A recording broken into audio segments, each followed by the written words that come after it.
Om Ajnanathmirandhasya Jnananjanashalakaya Chakshurunmilitam Yena Tasmai Shri Gurave Namaha Namo Vishnupadaya Krishna Preshtaya Bhutale Srimate Bhaktivedanta Swaminiti Namine Namaste Saraswati Deve Gaurvani Pracharane Nirvishesha Shunyavadi Paschati Deshatarane Jai Shri Krishna Chaitanya Prabhu Nityananda Shri Advaita Gadadhara Srivasati Gaur Bhakta Vrinda Hare Krishna Krishna Krishna Hare Hare Hare Ram Ram Ram Hare Hare. Welcome everyone, Hare Krishna, and thank you so much for being there with us today online for this wonderful opportunity to glorify Sri Caitanya-caritamrta. I offer my obeisances to each one of you. By your kind blessings and prayers, may the right words come at the right time, in the right mood to glorify Sri Caitanya-caritamrta and to purify our hearts. Vanchakalpatarubhyascha kripa sindhubhya evacha patitanam pavanebhyo vaishnavebhyo namo namaha. Srila Prabhupada has gifted us with many gifts. Srila Prabhupada came to the West and sat under a tree in Tompkins Square Park in New York and just chanted Hare Krishna. Srila Prabhupada recalls that this whole Hare Krishna movement exploded just from the Hare Krishna chanting. From 2:30 in the afternoon to 5:30 in the afternoon, for about 3 hours, Srila Prabhupada would chant. And devotees who were then hippies to become happies later, they joined this Swamiji from India, and they would bring their little drums and they would bring their string instruments and wind instruments in the form of flute. And some of them would just bring in little hand cymbals and some just clapped. But the most important, all of them danced and sang and joined Srila Prabhupada's mission. So the holy name is certainly Prabhupada's great gift to the world. Apart from that, Srila Prabhupada blessed the world with wonderful deities. In fact, Srila Prabhupada would go to different temples and he would say, oh, these deities are the most beautiful. He would come to Radha Ras Bihari in Juhu and he would say, oh, Radha Ras Bihari is the most beautiful. But then when some devotees observed that Prabhupada, because of his eyes anointed with the mascara of love, saw every deity to be beautiful and every deity to be his favorite, they actually once asked Prabhupada, when Prabhupada was not in London, they asked Prabhupada, who are your favorite deities? And Srila Prabhupada said, Ashley Shishirada Londoneshwar are my favorite. And even in the Abhay Charan series of Srila Bhakti Charu Maharaj, or in the Leelamrit, immortalized by His Holiness Satswarup Maharaj, we find the reference of how Srila Prabhupada, we could say transcendentally, just like Krishna would transcendentally steal butter, we find the pastime of how Srila Prabhupada transcendentally stole Radha Krishna deities and installed them in London. So deities are definitely Prabhupada's gift to the world. Every center around the world, every major city has the opportunity to actually come in person, participate in the programs of the community, contribute in the temple, bask in the beautiful moonbeams of the effulgence of the deities. Mahaprasadam is another gift of Srila Prabhupada to the whole world. You can go to any part of the world and you don't have to look for any vegan or vegetarian restaurant. All that you have to type is the closest iskcon temple possible. And you walk in and Mahaprasadam is waiting for you. And that's not just little charanamrit on the palm. You'll get that too. But with that, you also get kachoris and samosas and rice and dal and sabji and sweet and halwa. So right from prasadam to deities and communities and the holy name, Srila Prabhupada blessed us with the process of bhakti, where we can wake up, follow the morning program. Prabhupada opened the doors to so many wonderful ashtakams and Vaishnava bhajans of Narottam Das Thakur and Bhaktivinoda Thakur. Srila Prabhupada opened doors to the spiritual world by introducing us to the acharyas, the predecessor acharyas in the Gaudiya Sampradaya, and what to speak of, bless the whole world with the gifts of Chaitanya and Nityananda Mahaprabhu's mercy in Kali Yuga. If not for Prabhupada, although we live in the same Kali Yuga that Mahaprabhu, Sri Chaitanya Mahaprabhu appeared, we would be bereft and we would be devoid of the opportunity to actually bathe in the rain showers of their compassion. Srila Prabhupada gave many gifts. He gave us the opportunity to worship Tulsi. He gave us the opportunity to observe Ekadashi and Janmashtami and Radhashtami and Ram Navami. Srila Prabhupada gave us the gift of entrance into Navadvip Dham, Jagannath Puri Dham, Vrindavan Dham. But of all of Srila Prabhupada's gifts, his books are the greatest gift. Because we can chant Hare Krishna, but without the philosophy of Krishna consciousness, we won't know whom we are chanting for, what we are chanting, what do we expect out of our chanting, how should we chant, how should we not chant, with whom should we chant, and with whom, in whose association we're not supposed to reveal the glories of the holy name. All of this is clear only through the books, the philosophy of Krishna consciousness.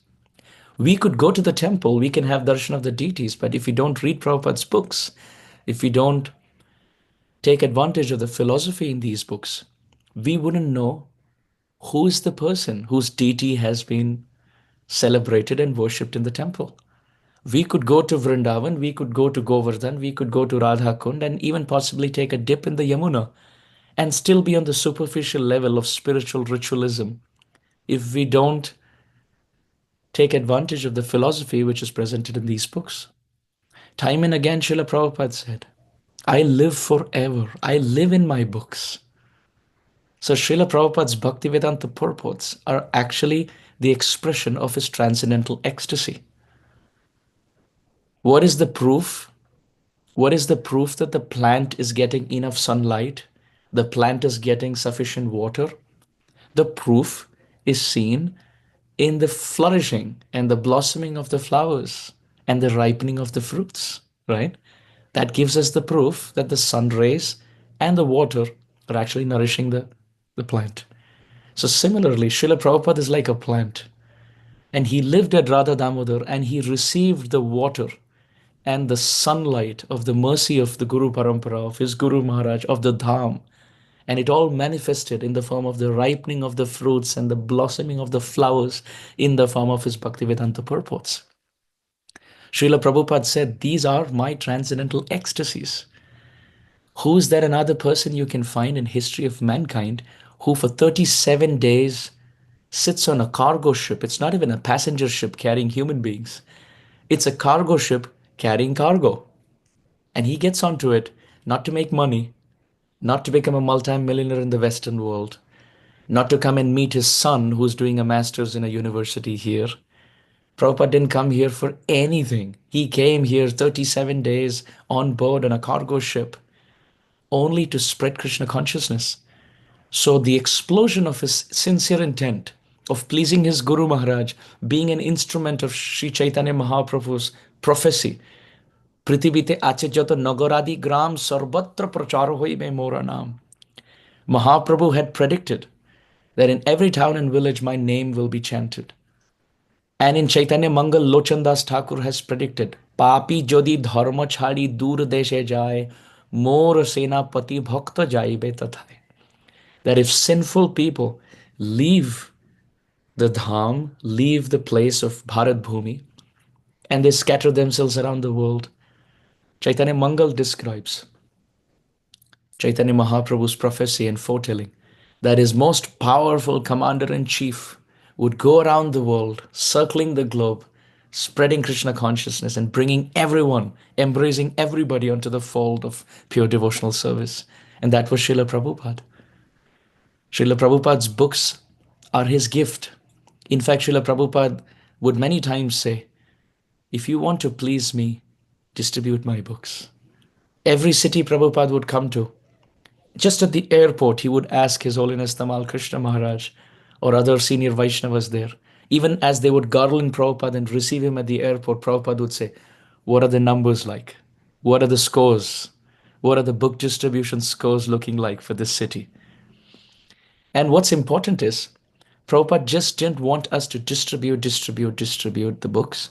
He wanted us to first distribute the books to ourselves, which means let's avail the opportunity to first open the book and let the book preach to us.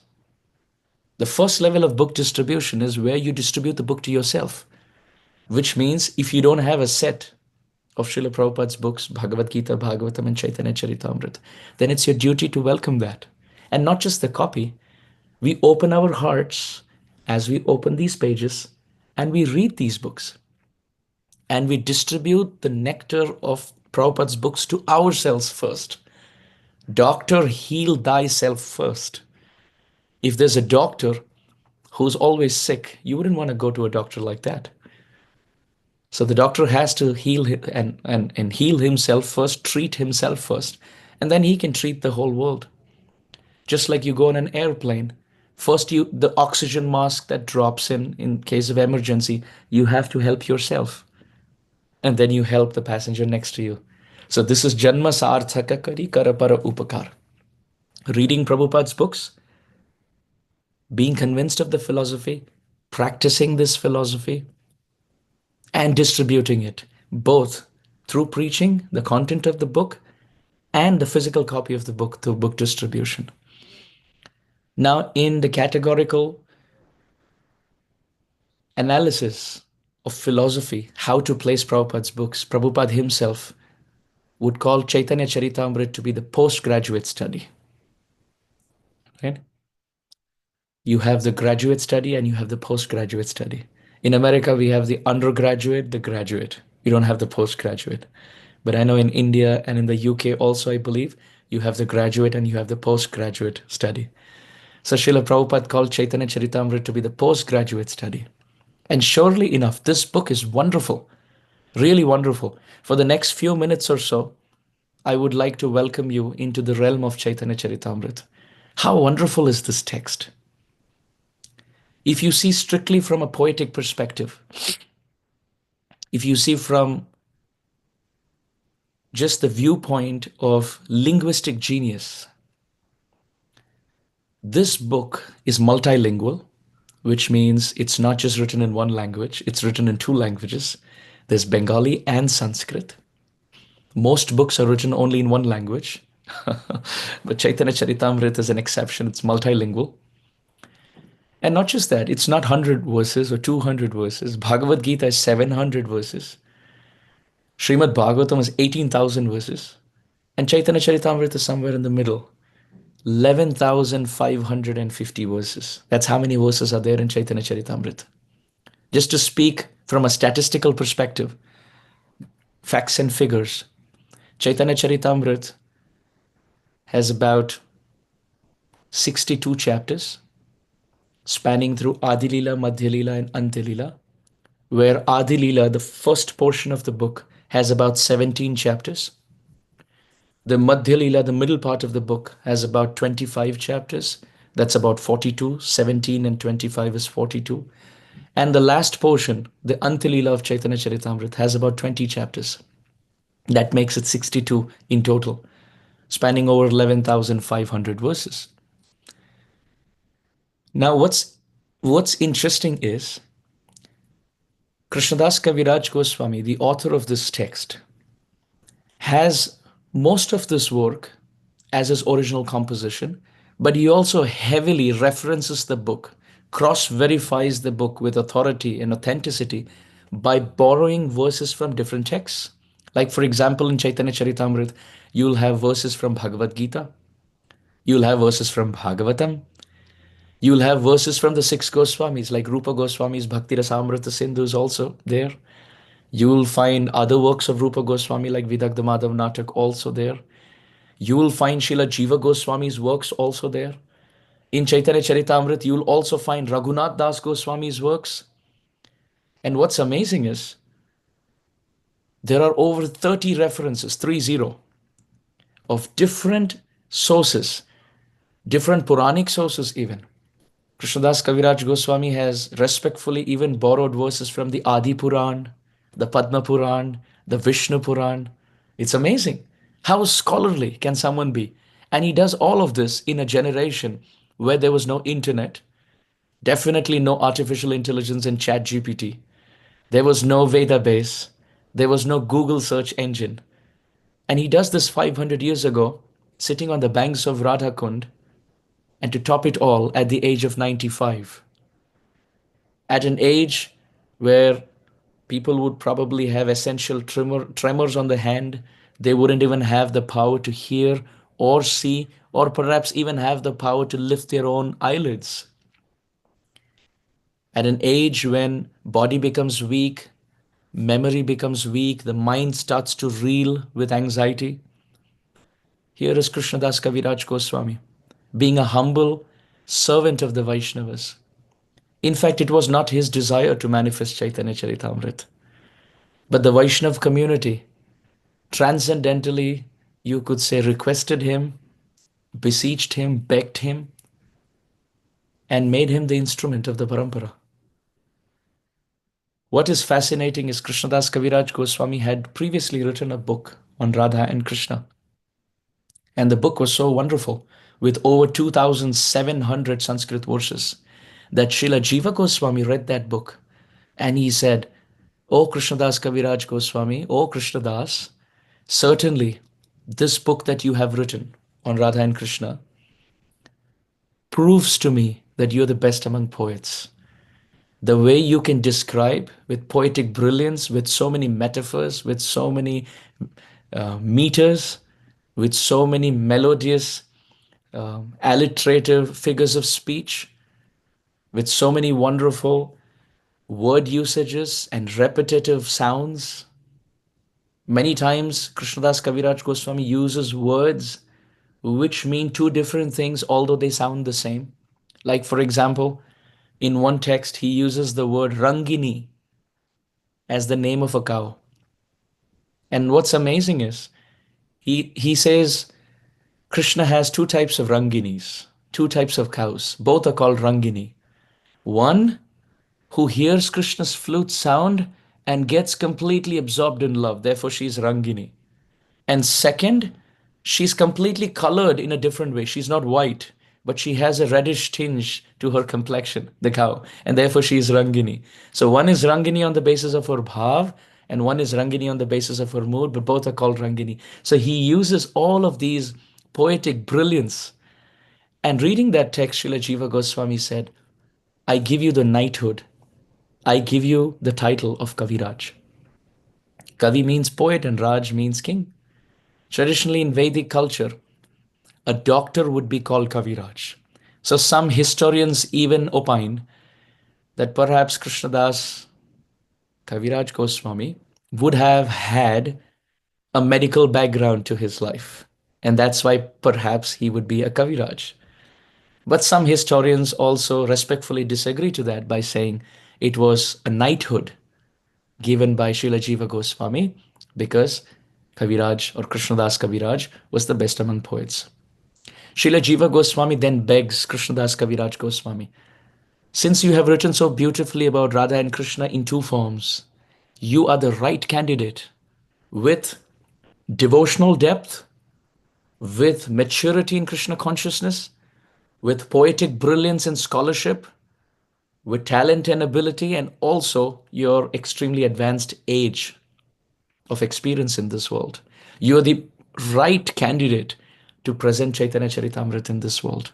So, O Kaviraj, O Krishnadas, please kindly become an instrument and manifest a book glorifying the pastimes of Sri Chaitanya Mahaprabhu. Now, Krishnadas Kaviraj Goswami was little hesitant to do this. And the reason for this, first of all, in his extreme humility, he considered himself to be incapable to be an instrument to manifest such a beautiful book. Another prominent reason is there was already another book at that time by the name Chaitanya Mangal. This was written by Vrindavan Das Thakur. Now, important point to be noted is this was called Chaitanya Mangal when Vrindavan Das Thakur wrote it. But later, Lochan Das Thakur, another celebrated great advanced Vaishnava in our Sampradaya, he also wrote a book called Chaitanya Mangal. So to distinguish the second from the first was renamed to Chaitanya Bhagavat. So today, Vrindavan Das Thakur's book is called Chaitanya Bhagavat, which originally was called Chaitanya Mangal. Now, this Chaitanya Mangal, which we call as Chaitanya Bhagavat, predates Caitanya-caritamrta by 60 years, 60.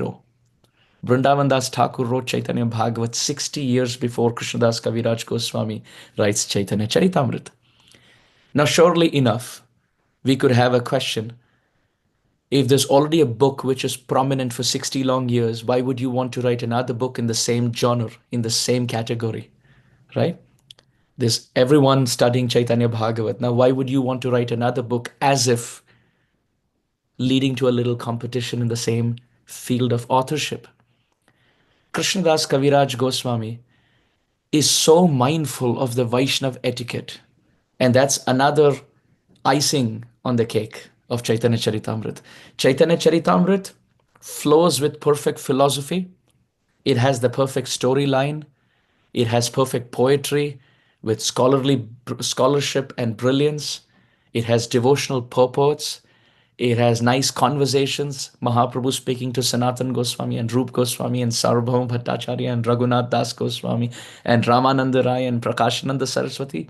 And to top it all, just the interactions between devotees and associates of Mahaprabhu gives rise to so many lessons on practical Vaishnava etiquette. The relevance of Chaitanya Charitamrita in the present generation is of paramount significance, because each one of us, we may study the Vedas, we may study the Upanishads, but unless and until we are taught how to treat one another with respect, how to serve one another, each other with affection, we wouldn't go deep on the path of bhakti, because bhakti is the path of interaction. It is the path of personal, affectionate, empathetic behavior with one another. It is the path of selfless service where you matter more than I do. And this is what Krishnadas Kaviraj Goswami teaches through Chaitanya Charitamrita. So he's very careful that he doesn't want to step over etiquette, lines of etiquette, by writing and composing a book which could perhaps, in social circles, float around as a competitive attempt to belittle Chaitanya Bhagavat. It is amazing that in Chaitanya Charitamrita, Krishnadas Kaviraj Goswami again and again and again glorifies Chaitanya Bhagavat of Vrindavan Das Thakur, just to teach us that Vaishnavas here in this world, they can have the same service, but they are not allowed to compete with one another on an egotistical battle. It's possible two people, two devotees, both of them would be mridanga players, and they could lovingly coexist. It's possible two devotees could be pujaris. It's possible two devotees could be perfect kirtankar singers. It's possible two devotees could be expert preachers or managers, and they can coexist provided there's mutual respect and love without competitive envy. So Krishnadas Kaviraj Goswami, throughout Chaitanya Charitamrita, again and again, he tells the readers of the text, Krishna Lila Bhagavate Kahe Veda Vyas, Chaitanya Lilara Vyas Vrindavana Das. He says, just like Krishna Lila was written by Vyasadev in Srimad Bhagavatam, that same Vyas has reincarnated as Vrindavan Das Thakur, and he has given Chaitanya Bhagavat. So, Ore Mude Loka Shuno Chaitanya Mangal, Chaitanyer Mahima Jate Janibe Shakal. Krishnadas Kaviraj Goswami says, "O foolish readers of my text." Now, which author on planet Earth would have the audacity to call his readers, the readers of his book, to be fools? But Krishnadas Kaviraj Goswami says, Ore moodha loka shuno Chaitanya Mangal. If you are reading my text and you're only reading my text, Kaviraj Goswami says, then something's wrong with you. You haven't gotten the point. He says, my text is to point towards the text of Vrindavan Das Thakur. Then he says, if the question is asked, well, if you're glorifying Vrindavan Das Thakur's Chaitanya Bhagavat, then why did you even write your text in the first place? To which Krishnadas Kaviraj Goswami says, Chaitanya Lilara Vyas Das Vrindavan Tar Agyay Korotar Uchishta Charvan. He says, just like when a pure devotee honors prasad and leaves behind some uchishta remnants on his plate, it's our duty to continue from that plate and accept the remnants. So Krishnadas Kaviraj Goswami Pad says, Chaitanya Leela, the pastimes of Mahaprabhu, is like a full, tasty, sumptuous meal. And it's been served on the golden plate of Vrindavan Das Thakur's Chaitanya Bhagavat. After he has finished presenting, he has left some remnants for me, and I am simply accepting remnants as a mark of offering respect to him. Now, the question is, what is the remnant that Vrindavan Das Thakur from Chaitanya Bhagavat left for Chaitanya-caritamrta's author Krishnadas Kaviraj Goswami? Well, as we know, Chaitanya Mahaprabhu took sannyas at the age of 24. He was a grihastha up to 24. At the age of 24, Mahaprabhu wraps up his household or pastimes, grihastha lila, and takes sannyas. And then for about 6 years, he travels, goes to South India, and that's where he has the very famous conversation on the banks of Godavari with Ramananda Rai. So now Mahaprabhu is 30 years old. And at the age of 30, he relocates his base to Jagannath Puri. For the next 18 years, Chaitanya Mahaprabhu lives in Jagannath Puri from the age of 30 to 48, where the first 6 years, we could say from 30 to 36, Mahaprabhu is public.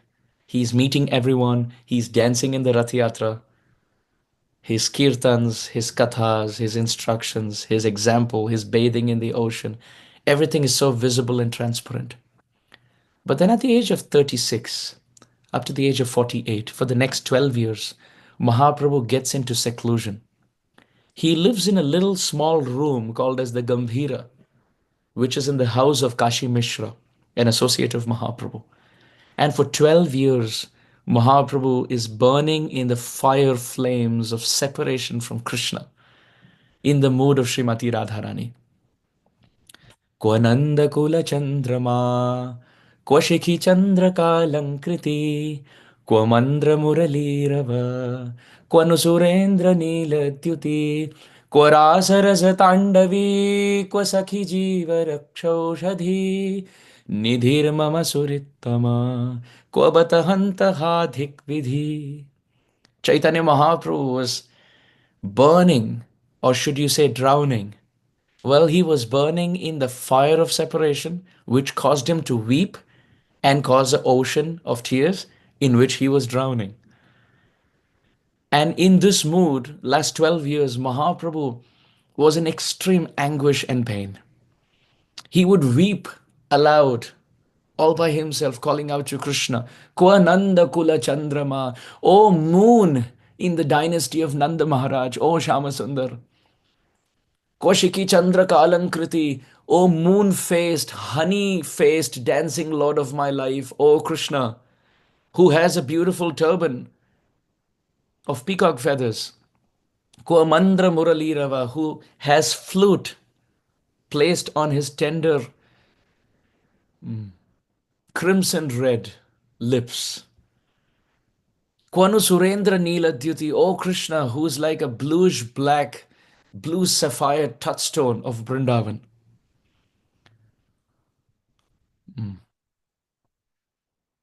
Rasa Tandavi, O Krishna, O hero in the Rasalila, Ko Sakhi Jiva Rakshaushadi, O Krishna, the life for a dying person like me.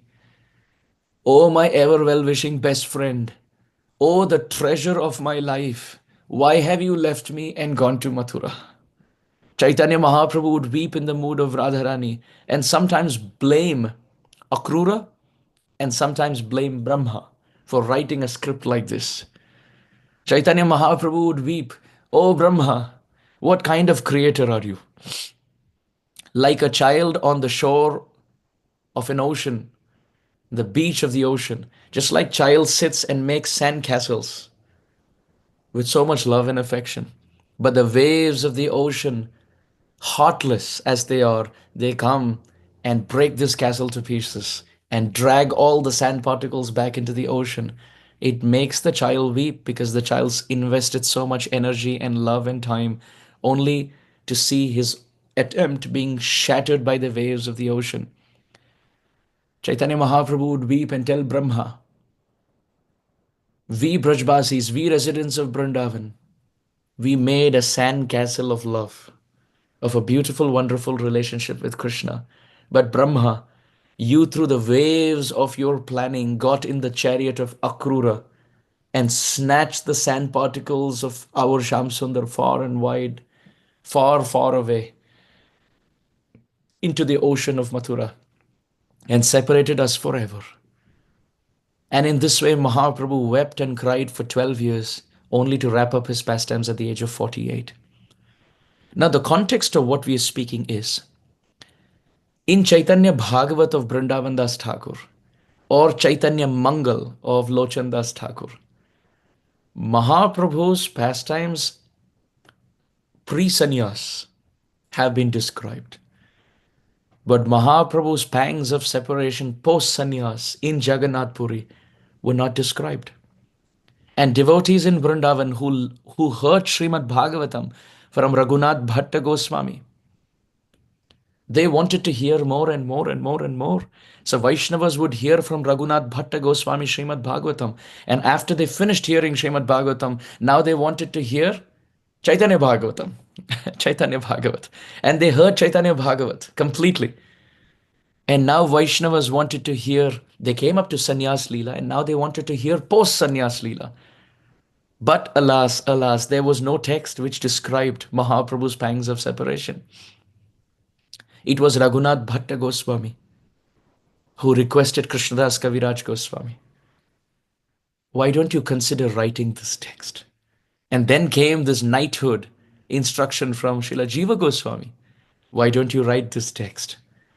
But how do I write this text? What do I, Krishnadas, know about it? I wasn't there in Jagannath Puri. I haven't witnessed these pastimes of Mahaprabhu. How would I know? By the will of Sri Chaitanya Mahaprabhu, when Mahaprabhu left this world, Raghunath Das Goswami, one of the prominent 6 Goswami Acharyas, he left Jagannath Puri and came all the way to Radhakund. And living at the foothill of Giriraj on the banks of Radhakund for about 50 years in his life, Raghunath Das Goswami wept, remembering Sri Gauranga Mahaprabhu. And occasionally, he would also give talks. He would speak. Raghunath Das Goswami spoke about Mahaprabhu's pastimes in Jagannath Puri, which he was an eyewitness to. And in the assembly of his classes on the banks of Radhakund was the 95-year-old Krishnadas Kaviraj Goswami, who took notes of Raghunath Das Goswami's classes and description of Mahaprabhu. Now Kaviraj Goswami is bathing in the confluence of 3 rivers. Jiva Goswami's instruction, Raghunath Bhatta Goswami's instruction, and Raghunath Das Goswami's instruction. Krishnadas Kaviraj Goswami wrote notes of Raghunath Das Goswami's class and his notes of the class that he heard from Raghunath Das Goswami, along with his own realizations, manifested and took a form in this world as Krishnadas Kaviraj Goswami's magnum opus, Sri Caitanya-caritamrta. Therefore, Shruyatam Shruyatam Nityam, Giyatam Giyatam Muda, Chintyatam Chintyatam Bhaktas Caitanya-caritamrtam. This text must be heard and overheard again and again. It must be described and described again and again. The verses must be sung and relished again and again. Why? Because this is Amrita, the nectarian description of the river current, or should you say the oceanic current of Chaitanya Mahaprabhu's names, forms, qualities, pastimes, abode, associates, mood, and services. This Caitanya-caritamrta is one of the greatest epic works of our sampradaya. Bhagavad Gita, widely open to everyone. Even those who don't identify themselves to be Vaishnavas, they seek inspiration from Bhagavad Gita. But Srimad Bhagavatam becomes little more streamlined. The audience are narrowed. Why? Yat Vaishnavanam Priyam. Srimad Bhagavatam is dear especially to the Vaishnavas in the 4 sampradaya. So if Bhagavad Gita is the umbrella for the whole world and Srimad Bhagavatam is the Vaishnava umbrella, then the natural question is, what is the Gaudiya Vaishnava umbrella for our sampradaya? And the answer, apart from being Bhagavad Gita and Bhagavatam, very specifically is Caitanya-caritamrta.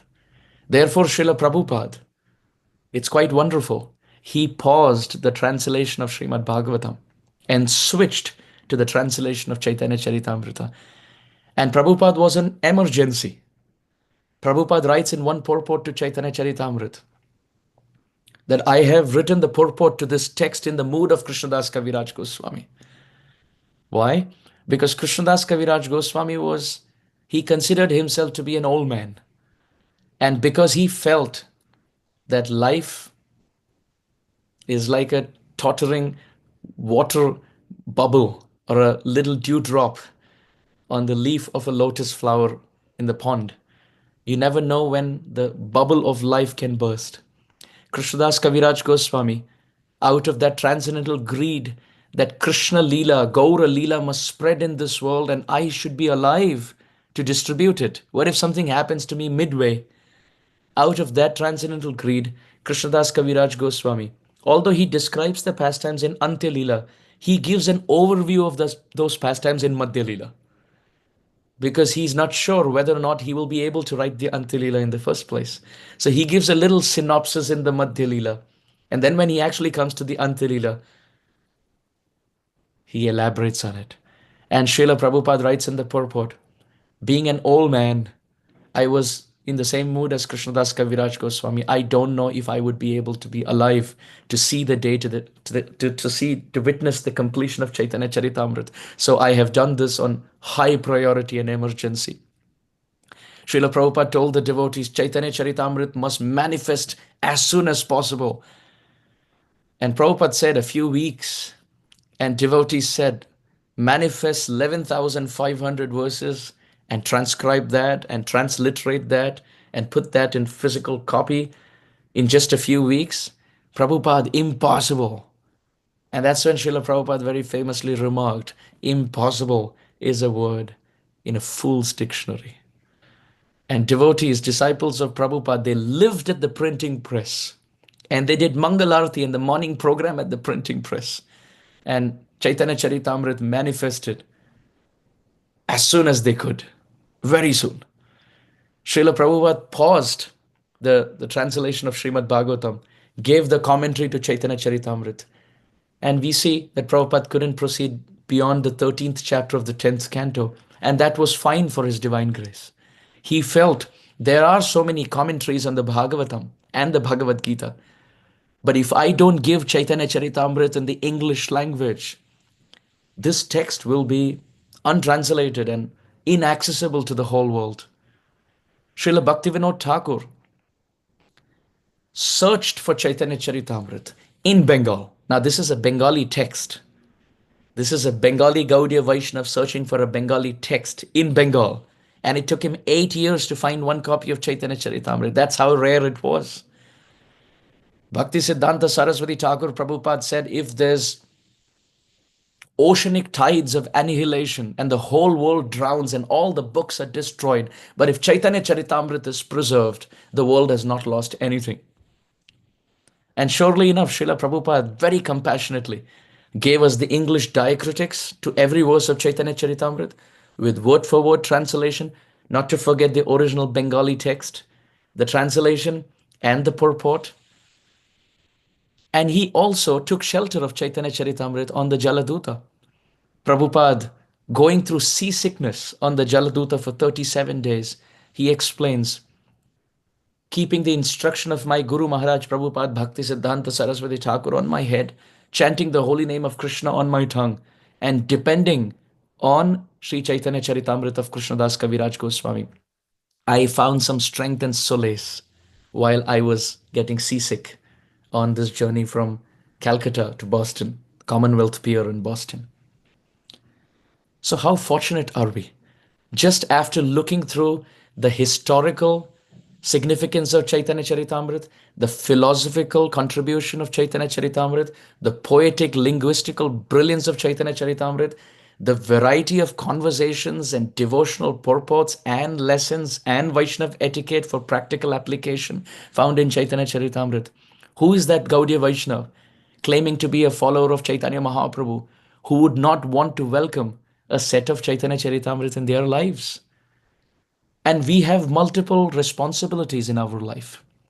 Responsibility number one, if you don't have a set of Caitanya-caritamrta, open your hearts and open your closets to invite one set into your house. Second, If you already have Caitanya-caritamrta in your house, but if you haven't, I call it discovered. Why? Because most of our Caitanya-caritamrta has a cover, a plastic cover. So if you haven't discovered, with a pun on that word, then it's high time we prioritize the study of Caitanya-caritamrta. And let's say if you are studying Caitanya-caritamrta, then point number 3, why not jump in to spread the nectar that we are tasting? If we are only reading, but not spreading, I don't think we are tasting it enough. Because if you taste a tasty mango, you would want to share it with your relatives and friends. And if you're just sharing without reading it yourself, then what are you sharing? If someone asks you, Prabhu, what is there in Chaitanya Charitamrita? Well, your face should beam with joy and you should have hours and hours of content to speak about, provided you read. So we all have the onus. We have to take the responsibility on our shoulders to read Chaitanya Charitamrita, pray to Chaitanya Mahaprabhu, preach the message, and distribute the sets. Now, after you distribute the sets of Chaitanya Charitamrita, there's another thing that we need to do. Not everybody you distribute Chaitanya Charitamrita to would know who Chaitanya Mahaprabhu is. So our responsibility doesn't end in just pushing a set in somebody's hands. We want to present the set and at the same time keep contact with them. Start a little reading club with them. You want to be the bridge of somebody getting the book and being part of the congregation community. When we draw that bridge, then we're also drawing the bridge for ourselves to go from this world to that world. So I beg everyone on the call and those who would watch this on other mediums of social media, jump into this campaign of Be a Gardener. Let's plant the seed of Chaitanya Leela in our hearts, taste the fruits of this nectarian fruit, and share and distribute these fruits, not with 2, but with 10, 20, if possible, 100 hands. Let's please Srila Prabhupada. Let's glorify Chaitanya Mahaprabhu. Let's be recipient of their mercy. Thank you very much. Hare Krishna.